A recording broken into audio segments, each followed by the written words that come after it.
Fala, galera! Tia Emissão tá aqui falando com vocês. Episódio 17 do nosso podcast do Multinível.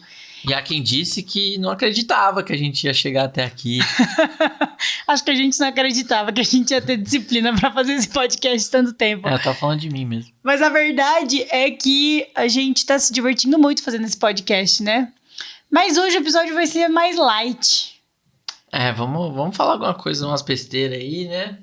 Tô aqui tomando minha água. O patrocinador me deixou... Chama a vinheta aí, Natan.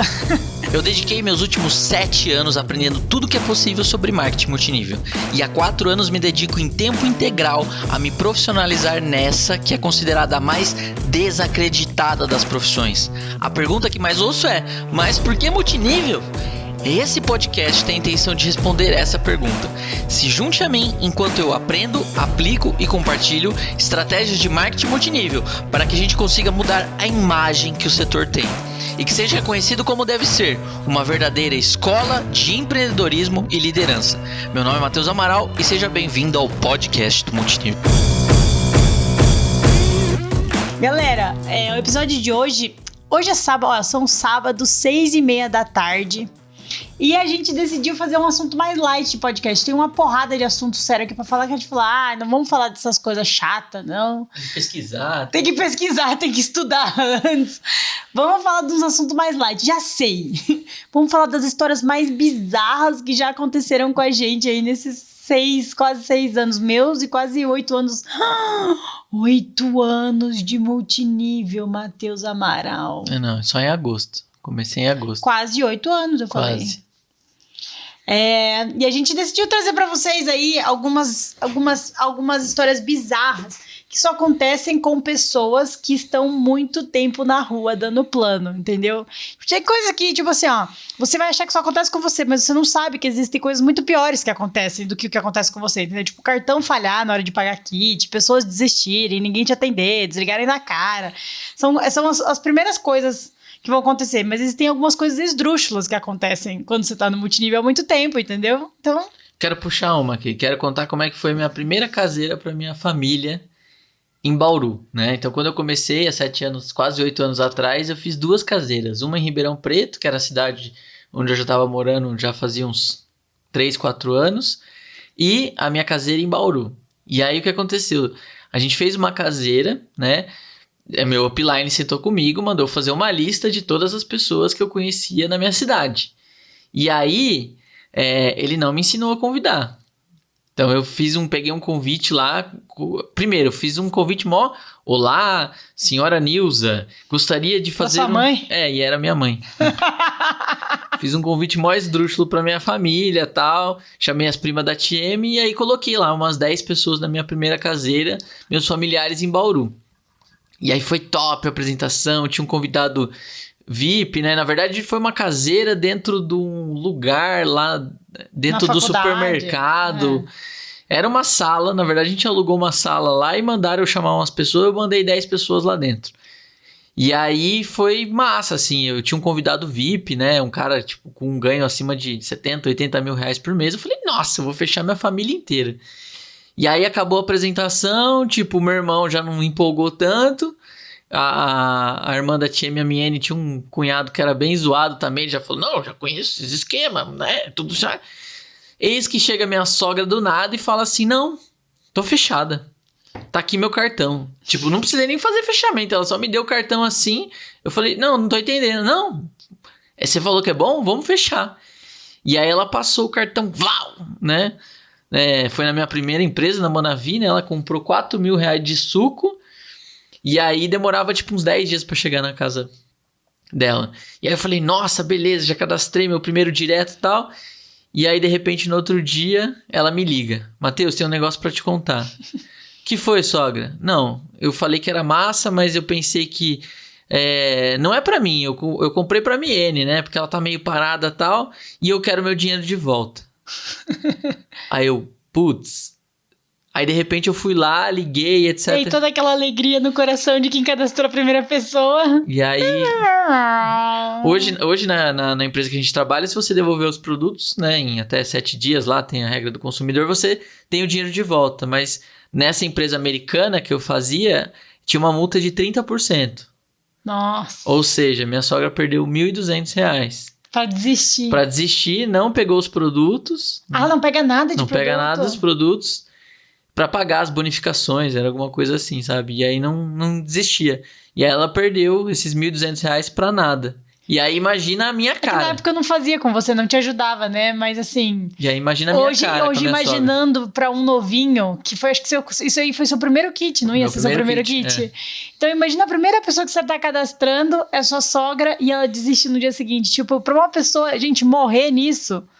É muito fácil. É muito fácil. Tipo, coisas assim que é muito fácil. Não é qualquer um que sobrevive a isso. Aí ficou um climão, assim, sei lá, umas 2 semanas, um mês, mas depois ela passou, relevou. Minha mãe esquece rápido. Uhum. Agora é minha vez. Vou começar pela melhor história. Acho que foi ano passado ou ano retrasado. Logo que a gente pegou a Evoque, a gente foi... no primeiro dia da Evoque, ela tava com o pneu novinho, marquei uma caseira num dos bairros mais tensos aqui de Ribeirão, né? Parque Ribeirão. E fui fazer a caseira lá. E aí era uma viela com esgoto a céu aberto. Enfiei o carrão na viela. E aí não achava a rua, né? E me enfiei o carrão lá, não sei o que. Achei a casa, estacionei, mas não tinha... Sabe quando não tem calçada nem rua, tudo junto, né? Parei o carro no meio da rua, assim, mas encostado na casa. E tava lá fazendo a caseira para 3, 4 pessoas, umas casas muito simples, né? Muito simples mesmo, aquelas casas tipo que não tem reboco, né? É só tijolo. E tava fazendo ali a caseira, de repente, uma meia hora de caseira, me aparece... Eu tava dentro da casa que eu fiz a cadeira, ela era tipo no fundo.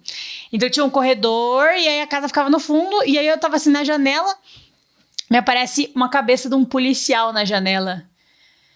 Tipo, armado até os dentes com mais 3 policiais. Apareceu um policial, ele tava com mais 3 cara. De quem é que é aquela Land Rover lá na frente? Tipo, gritando assim na janela. Aí, tipo, todo mundo na cadeira ficou calado, assim, parado, né? Porque ninguém tinha visto, acho que eu chegando de carro. O pessoal sabe, mas... E aí eu falei, é minha? Ele... Deixa eu ver seu documento, cadê... me pediu. Aí me falou, vem aqui fora comigo, por favor. Aí foi lá fora, o cara me revistou. Pediu o documento do meu carro, pediu minha carteira de motorista, e o que é pior, e aí eu falei pra ele que, ele falou, o documento não tá do seu nome? Eu falei, não, porque eu peguei o carro hoje. E aí, ele falou, o que você tá fazendo aqui? Me chamou de canto e falou assim, o que você tá fazendo aqui? Eu falei, tô trabalhando. Ele, você não devia estar aqui, esse horário, nesse lugar, com esse carro. Menina... A frase, Dan, qual que era a frase do carro? O carro não é compatível com esse bairro. Exato, ele falou assim, porque você sabe, não sabe, que esse carro não é compatível com esse bairro. Eu vou ter que pedir pra você se retirar. Eu falei, não, eu tô trabalhando. Ele falou, mas o que você tá trabalhando aqui? Eu falei, eu trabalho com Rinodê e eu tô apresentando negócio. Você já usou os produtos? Comecei a espirrar perfume no homem. Ele, não quero saber. Ele falou assim, menina, você não faz ideia do risco que você está correndo. Você não faz ideia do que você está fazendo aqui. Eu diria, eu fortemente te sugeriria pra ir embora. E aí, assim, a menina dona da caseira falou, não, fica de boa, ela tá com nós aqui, a gente conhece a galera do bairro. Aí... Eu falei, eu não vou terminar de largar os da online no meio, né? Voltei pra caseira, mas vou assumir, fiquei com o cu na mão. E olha que a TM não é uma pessoa que tem medo. Mano, eu não tenho medo de nada, mas já fiz cada cagada, tipo assim, andar de madrugada sozinha à noite, e tipo, voltei, acabei a caseira em 15 minutos, ai, judiação. Fiz os fechamentos em 5 e vazei. Tipo, só que depois assim, de fato, né, talvez os donos ali da caseira não tivessem noção do carro que eu tinha pra poder... E eu não faço ideia, assim, do risco que eu corri, mas foi a primeira vez que eu tive uma caseira invadida por um policial e fui retirada das forças, fui revistada pra poder provar que o carro era meu, né? Não, é super tranquilo, né, galera? Depois dessa revista aqui, vamos falar de coisa boa, vamos falar de cosméticos. Vamos falar de aqui de creme, passar uns cremes, passar uns perfumes. E aí, Teo, outra história. Coisas que só acontecem com quem faz muito, né? Então, essa outra história, eu cheguei, fiz um convite para um convidado meu, mostrei o plano para ele e estava em acompanhamento.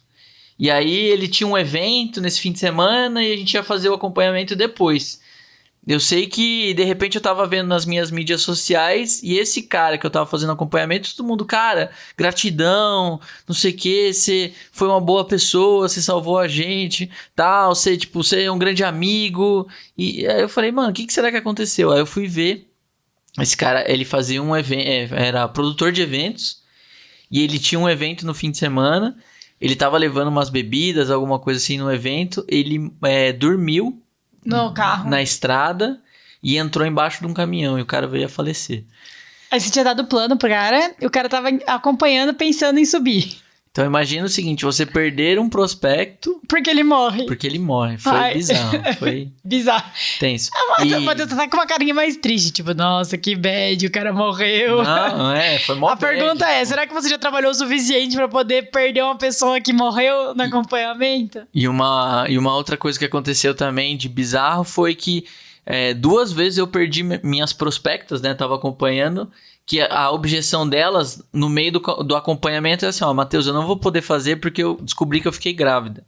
Não que isso seja uma objeção suficiente pra alguém não fazer alguma coisa, mas né? Qual é a chance de você estar numa janela de acompanhamento que não é tão... É curta, tipo, 1 semana, 15 dias, e você dá o plano pra pessoa, ela não sabe que ela tá grávida, e entre ela falar que não quer fazer... É que as pessoas engravidam muito. Mas...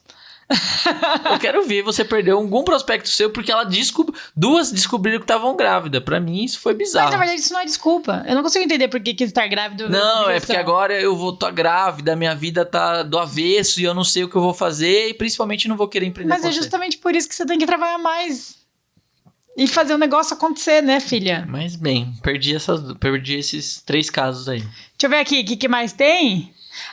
Uma vez eu tava fazendo um evento... um evento para mulheres e era um evento grande, acho que tinha umas 350 mulheres e eu estava no meio do evento, de repente uma pessoa levanta, sempre tem umas pessoas muito participativas, né, e proativas nos eventos que às vezes dão até uma atrapalhada, mas uma pessoa me levanta e vem indo do lado do palco e vem me chamar assim, tia, me vem aqui, né, e eu tipo dando treinamento e tal, não sei o que, beleza, fui lá, a mulher me cochicha no ouvido: tem uma pessoa aqui nesta sala que foi abusada sexualmente.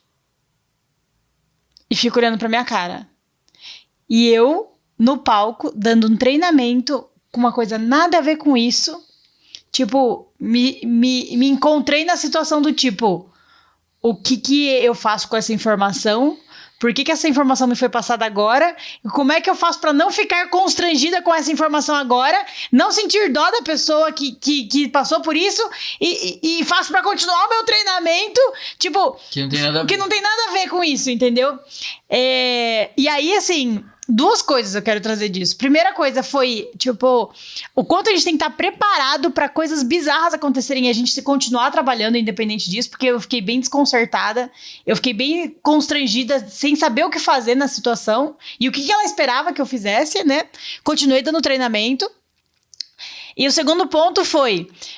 eu não consigo imaginar a dor que a outra menina tava passando para poder compartilhar com a colega e a outra vir me interromper no palco. E aí, eu no final desse dia, eu chamei elas para conversar, para dar um abraço, para poder conseguir me conectar ao máximo e gerar o máximo de dar amor e carinho para essas pessoas, porque é a única coisa que eu posso fazer e dar, porque eu não sou especializada no assunto, eu não posso tratar desse assunto, expor eu não ela sei, na frente. eu não posso expor ela lá na frente, eu não posso, eu não sei, assim, foi bizarro, porque eu não soube como reagir, e eu não sei se alguém que está ouvindo esse podcast saberia como reagir caso isso acontecesse. Então, foi uma situação extremamente incomum, mas que, assim, acontece, entendeu?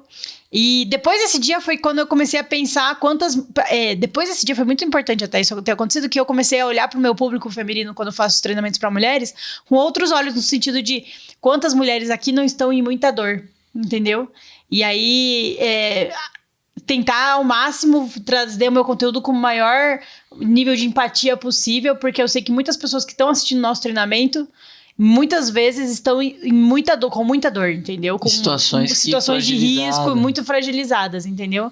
Então, isso aí foi um clique na minha cabeça para eu conseguir adaptar um pouco mais o meu discurso. Vou contar uma outra história de uma das minhas primeiras caseiras também. Então, eu já falei pra galera de Bauru, de Ribeirão Preto. Aí, eu tenho uma parte da minha família que é de Espírito Santo do Pinhal. Espírito Santo do Pinhal. E aí, de Ribeirão pra Espírito Santo do Pinhal, dá uns 250 quilômetros. Beleza. Aí, o que eu fiz, né? Não tava meio sem grana. Dá mais que isso. Dá uns 300 quilômetros. Somando, acho que dá mais de 550 quilômetros.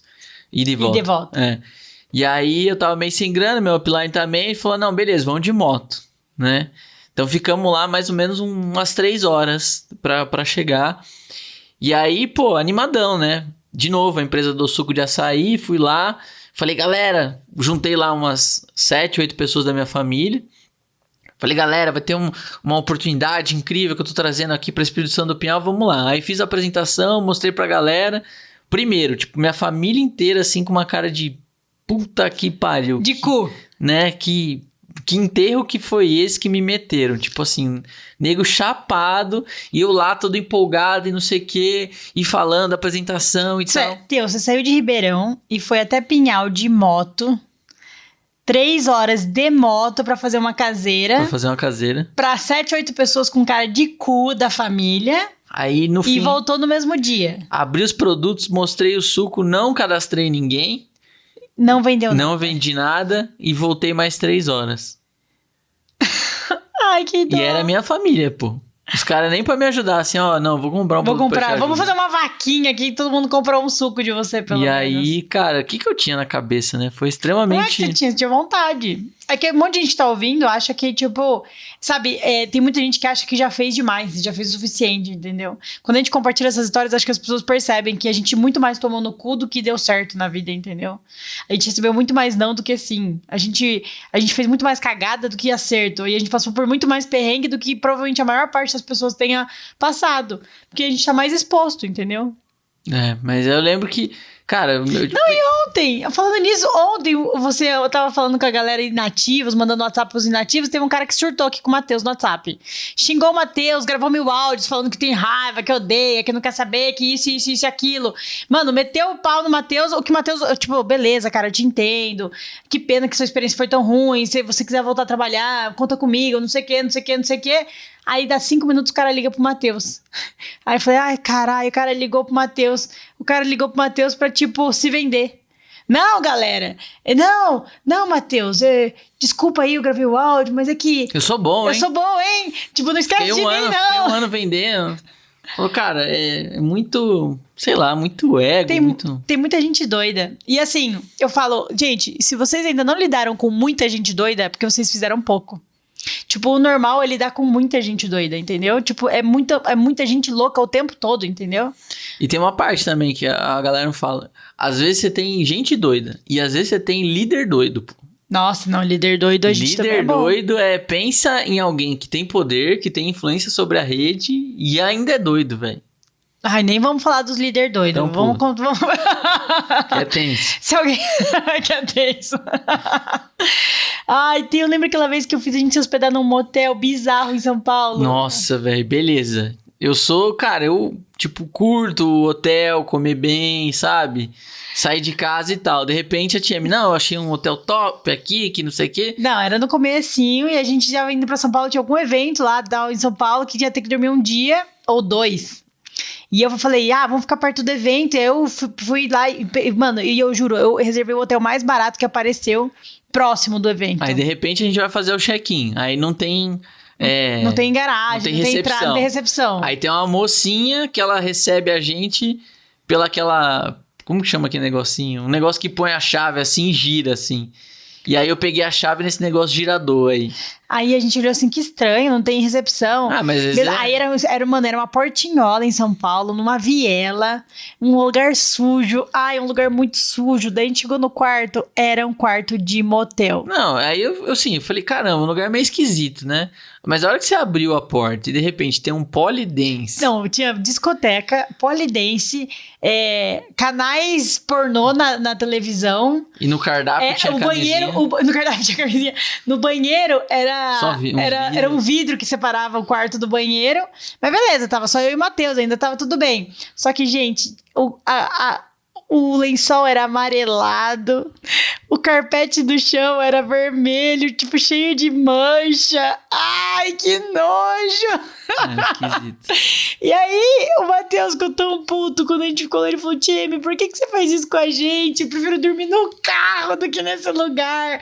O café da manhã não tinha ninguém, não tinha lugar, né? Eles entregavam na porta do quarto, Naquelas né? portinholas de novo rotatórias. As portinholas rotatórias, naquelas bandejinhas. Nossa, e aí, tipo assim, o Matheus, depois desse dia, ele me fez prometer que eu nunca... Ele falou assim, pega um hotel barato, mas não bota a gente numas espelunca dessa, Time. Tipo assim, já que vai vir no evento, vamos ficar num lugar digno, pelo menos, né?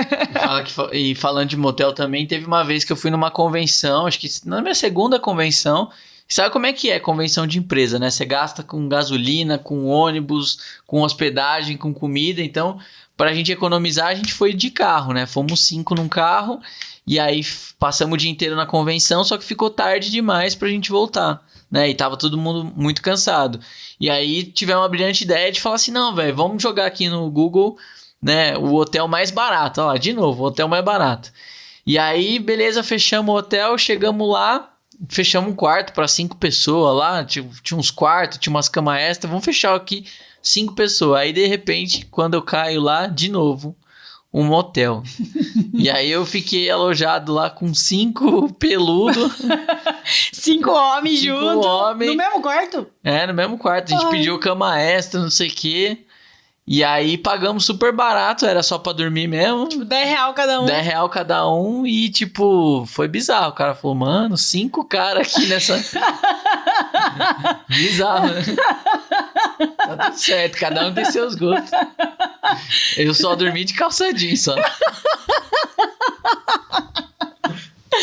Nossa, olha a minha risada aqui no gráfico, muito bom minha risada. Nossa, aí, ó, vamos ver se a gente agora falando das caseiras. Uma vez a gente fez uma caseira em São Paulo, que eu e o Matheus, os da online, a gente tava sem carro, a gente ia pra São Paulo sempre às vezes de ônibus e tal, né, fazendo caseira lá. E aí os da online mandaram pra gente endereço e eu falei, ó, não vai dar pra ir de táxi, muito trânsito, muito caro, a gente vai ter que ir pra caseira de ônibus. Eu e o Matheus, a gente pegou, tipo, acho que uns 3 ônibus em São Paulo, juro, a gente ficou umas 2h30 pra chegar na caseira. Gente, numas vielas, numas ruas, subiu o morro, num lugar, tipo, pessoas muito olhando pra gente, quem essas são essas galera estranha. E tipo assim, Tia, mas vocês são preconceituosos? A gente não é de forma alguma, mas toda vez que você chega em São Paulo, num bairro que você não conhece, que você sabe que a comunidade ali é bem unida, que sabe que você é diferente, e eu falo, ainda bem que a gente foi de ônibus. Não foi de carro. Não, nessa a gente foi de ônibus. Teve uma outra que a gente foi de carro. Também. Numa outra que era uma outra que a gente foi de carro, que era um bairro ainda mais simples, e subir os morros e entra naquelas vielas e o carro emperra, e aí não sei, e não é rua pra andar de carro, é rua pra andar a pé, naqueles morros que tipo assim, quase 80 graus de inclinação, e aí a gente fazendo as caseiras, e sempre em São Paulo, quando essas caseiras mais tenso assim, que é aquelas caseiras que você tá dentro da casa e você o tempo todo se sente um estranho no ninho, assim, né, de estar... E assim, gente, eu morei quando criança em bairros bem simples, mas o problema não é o bairro simples, o problema é você estranho estando dentro de uma comunidade em que você sabe que você não é muito bem-vindo, sabe? O horário, tudo, assim...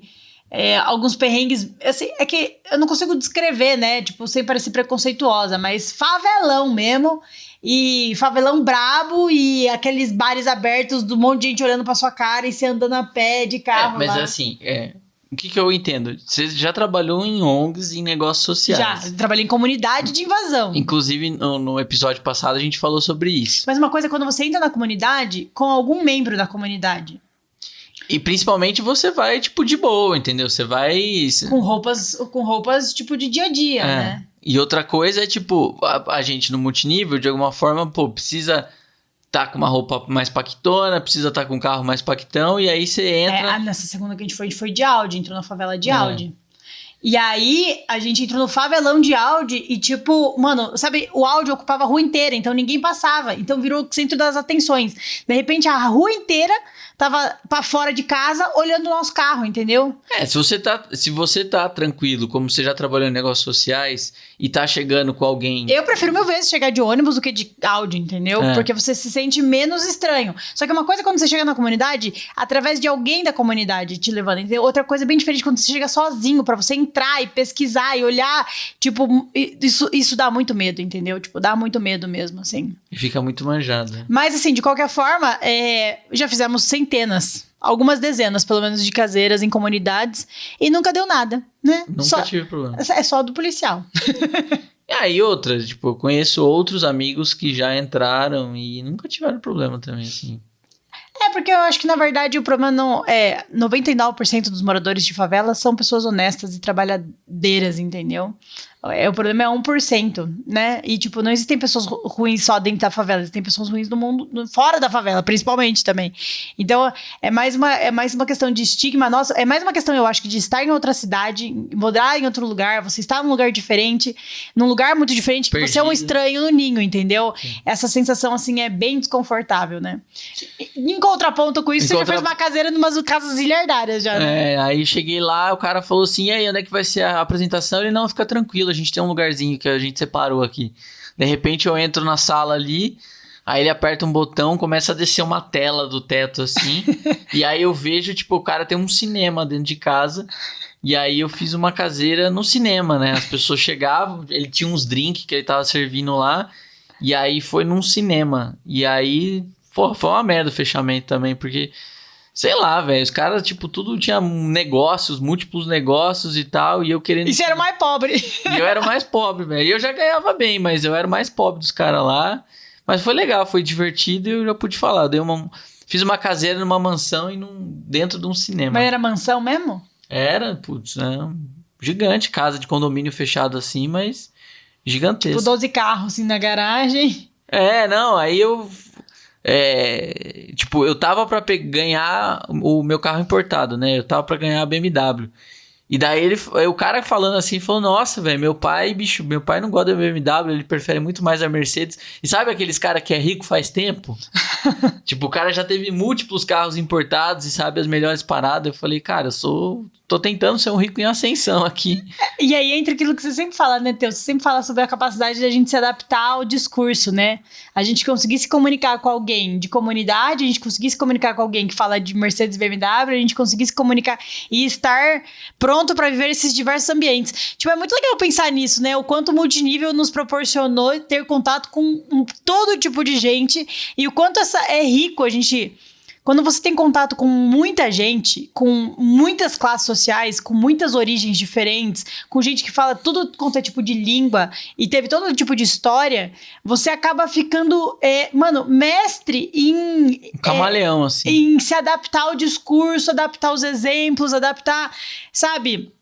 Falar com o linguajar mais adequado para aquele público. Tipo, no começo é muito travado, né? Como você convive só com seus amigos, com as pessoas que você conhece, você sempre fala igual, você fala as mesmas gírias. Você não... Por exemplo, um adolescente de 15 anos que fala muita gíria, ele não consegue parar de falar gíria por causa do ambiente diferente que ele está inserido. Mas no multinível, com o tempo, você vai percebendo que você precisa adaptar o seu discurso aos diversos ambientes que você está inserido. Se você chegar com roupa de mano, com fala de mano, com linguajar, com postura... numa caseira dessa do cinema, você vai passar zero credibilidade, você nunca vai cadastrar ninguém.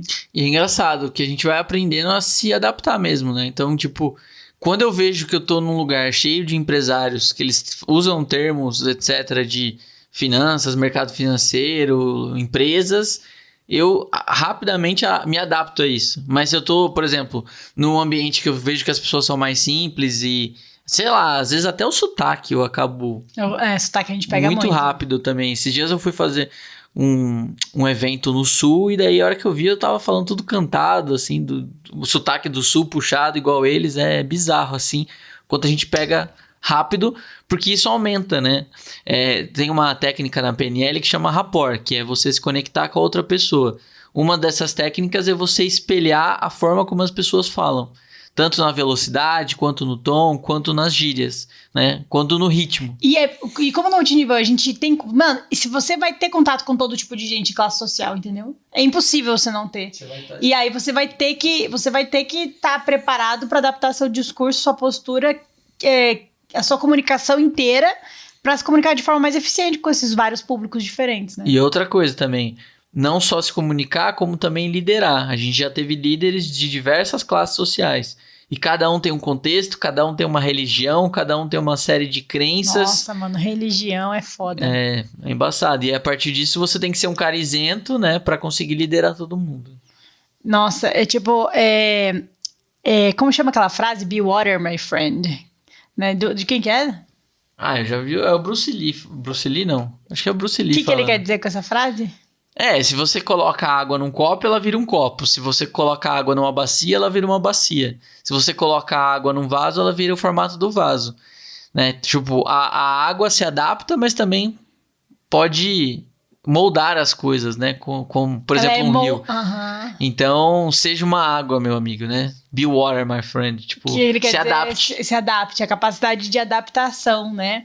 Essas histórias que a gente tá trazendo pra vocês, a gente lembrou agora de cabeça as histórias assim mais esdrúxulas que a gente já viu no multinível, porque a ideia é mostrar que a gente tá tão exposto a coisas bizarras acontecer com a gente todos os dias nessa profissão, que você vai meio que achando até normal coisas bizarras acontecerem, entendeu? Não, o bizarro, tipo assim, o bizarro vira normal, e aí você começa tipo assim, fui passar um combo, não aprovou o cartão.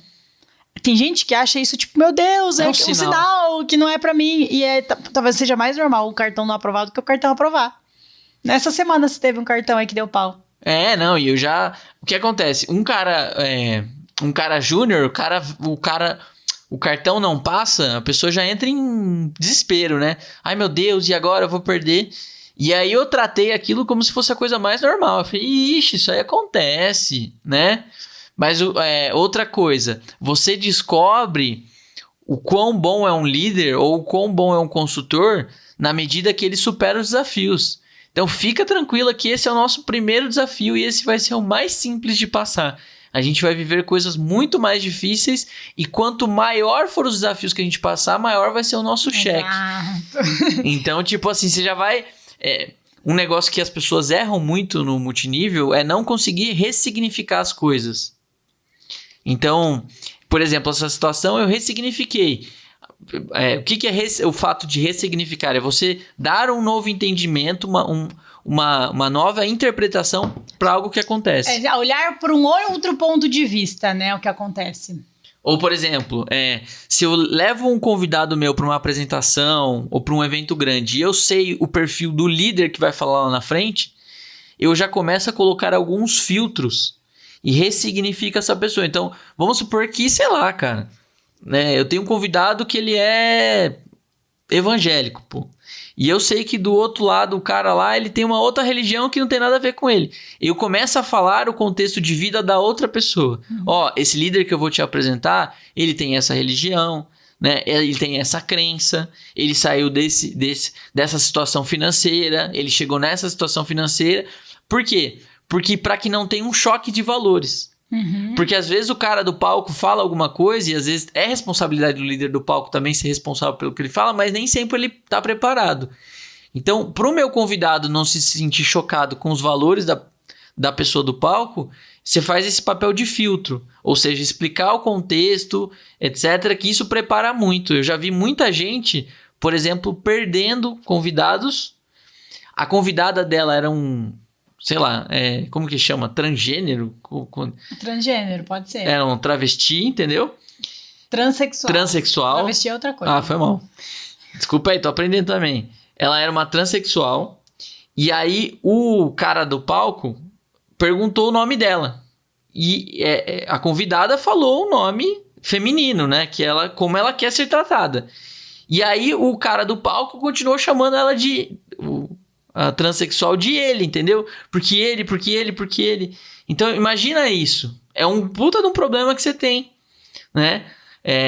Então, o que você pode fazer com o seu convidado? Explicar o contexto de vida da pessoa que tá lá em cima. É porque a pessoa que tá no palco não necessariamente é a pessoa mais estudada do mundo e preparada para lidar com as situações. Ela simplesmente é uma pessoa que teve mais resultado. Foi a pessoa que talvez mais trabalhou e teve mais resultado, mas não é a que mais tem tato para passar as coisas. Então, você, como apresentador dos mundos, né, apresentando o seu convidado para a sua empresa, tem que explicar que, cara, não é o apresentador que é a sua empresa. Né? E o seu foco tem que ser na proposta, não na pessoa, né? Porque cada pessoa traz a sua bagagem de vida, a sua história e tudo mais, a gente conseguir filtrar tudo isso, né? Então, e aí, ficamos sem assunto? É isso. O que tinha mais pra falar? Eu vou falar. Teve uma da caseira do meu cunhado também. Como foi essa caseira? Foi horrível. Cara, a gente tem um personagem dentro da caseira que chama vampiro, né? O que é o vampiro? Aquele cara que suga a energia da reunião. Tudo que você fala, ele coloca problema. E aí meu cunhado levou bastante tempo para se cadastrar, né? Ele era um cara super cético e ele fez a primeira caseira dele. Cara, eu peguei um cara que eu falava 2 frases e ele cortava. Eu falava, me interrompia e começava a falar as teorias dele. E contra. Tipo, olha, o mercado de profissões está mudando, né? Os empregos estão diminuindo. Não, eu discordo, porque agora o negócio é prestar concurso público. O senhor não acha que está em prestar concurso público? Porque tem uma má na teta do governo? E aí foi horrível. Ele me cortou tipo umas 5 vezes. Só? Mais. E aí, cara, enfim, eu era mais júnior, né? Nossa, lembra do Thiago Netti? A gente cadastrou esse cara 3 vezes. Cadastrou, morreu, cadastrou, morreu, cadastrou, morreu. 3 vezes? O cara subiu 3 vezes o mesmo ponto. E assim, tipo, uns 2 anos entre uma vez e outra, assim, sempre volta. Não, agora eu vou fazer, não sei o que, morre. Então, se eu pudesse te dar uma dica, nunca discorde do vampiro, porque ele vai crescer. O que você tem que fazer com o vampiro? Tirar ele de cena o mais rápido possível. Então, se você descobriu que tem um vampiro... Na caseira, sei lá, de alguma forma talvez termine mais rápido essa reunião, para esse cara não fazer um estrago maior. Agradeça a todo mundo que veio e vá especialmente nesse vampiro e de preferência tire ele da sala o mais rápido possível. Fala, agradece, obrigada por ter vindo, acabou, obrigado, tal, não sei o que, beijo até amanhã. Porque um erro que as pessoas fazem é tentar argumentar. Bater boca, E o pior de tudo, isso é a maior cagada, argumentar em público. Você discutindo com o vampiro na caseira. Aí olha pra casa do resto do povo. O resto do povo fica muito, muito, muito... E agora, para fechar com chave de ouro, vou mencionar apenas um fato. Quem foi o líder mais maluco que nós já tivemos? Você sabe quem é.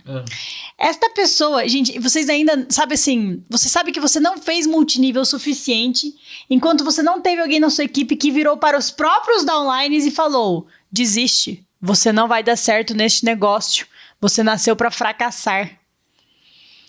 A gente teve uma pessoa na nossa equipe que literalmente matava todos os seus próprios downlines falando isso. E tinha 5 linhas que poderiam ser incríveis. 5 linhas muito boas. Muito boas, de gente boa. E ela virava para essas 5 linhas que performavam bem e falou assim: desiste. Você não serve para isso, você serve para fracassar. Fora outras coisas bizarras que eu fazia também, né? Tipo assim, líderes psicopatas. Líderes psicopatas. Né? De fazer reunião do tipo assim, eu estou aqui para fazer essa reunião para falar para vocês desistirem, vocês não vão dar certo nesse negócio.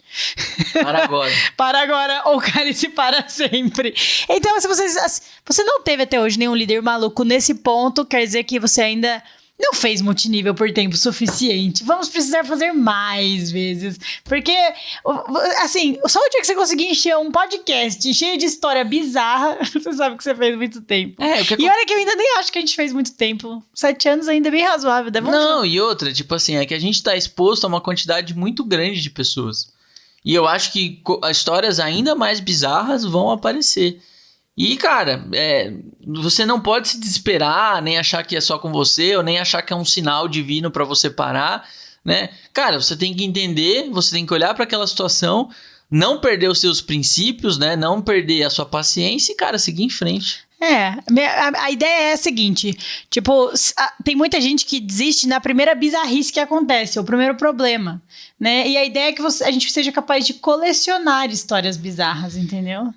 Se a galera mandar umas histórias muito bizarras... A gente pode fazer um só compartilhando as histórias de vocês, né? Então, se vocês têm umas histórias aí, acharam que... essas histórias do Matheus Atiem estão muito easy busy, não tá dando pra nada. Então, a história boa é essa aqui que eu tenho. Então, quero ver. Amor, eu tenho um plano... 01@gmail.com. Manda a sua história bizarra, que se a gente te receber aí várias histórias bizarras que a gente faz um podcast de compilados das histórias de vocês, gente. A gente lê a história de vocês. Se você quiser, pode botar seu nome. Se quiser, também não. Mas eu quero, de verdade, ouvir as histórias bizarras que estão acontecendo por aí, enquanto a gente tenta fazer o nosso negócio do multinível. Fechou, galera? Bom...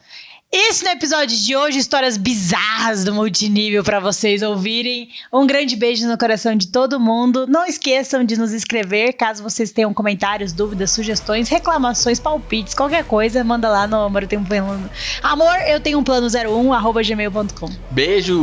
Um grande beijo, galera. Fechou?